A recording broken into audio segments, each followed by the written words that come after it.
But Christians, those that are rebirthed by God, should have a pretty good idea of what's going on.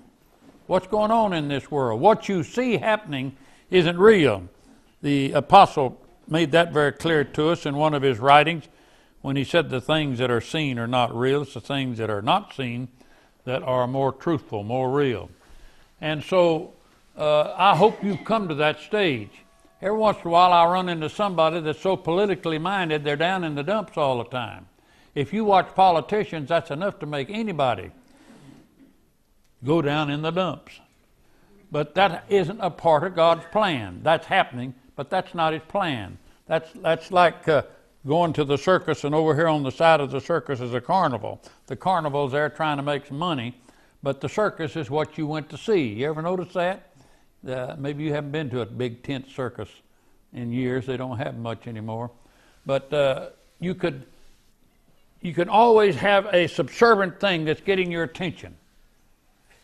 And the main thing is losing out in knowledge and understanding. And if we're not careful, while God's plan is so perfectly written in the Scriptures that anybody should know it. For instance, he said there'd be wars and rumors of war.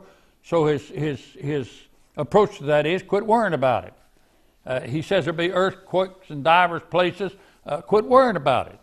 There'll be famine on every hand. We had that in our world. Most of us wasn't worried about that, but that's still going on. Hundreds of thousands of people are starving to death regularly in our world, and that's no exaggeration. And things are happening all around us. He said these things had happened, but these things were not a part of what it is he's doing for you and I.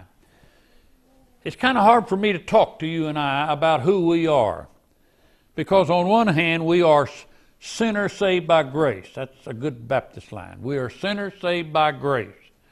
But on the other hand, we are eternal sons of God. And what you have to do is to move from one of those to another, and that depends on the depth of your understanding and knowledge in the Lord as to how you'll do that. But that's what we're all doing. We're moving from being once in our mind sinners going to hell, now we're going to heaven. But we haven't come into that beautiful sonship picture yet where it took a birthing to get us there. And so what our message is doing is trying to concentrate on that point, that we not only were just saved by grace, but in grace we were rebirthed. And so we became a whole different kind of people. A whole different kind of people. I like what one writer said concerning 2 Corinthians 5:17, therefore if any man be in Christ, he is a new race of people. Talked about that, didn't I? And you ought to get that in your mind, that to God we're a whole different group of people. Yet you live in the midst of a group of people that look just like you and act just like you, or you act just like them, and it's hard to make a distinguishment between the two.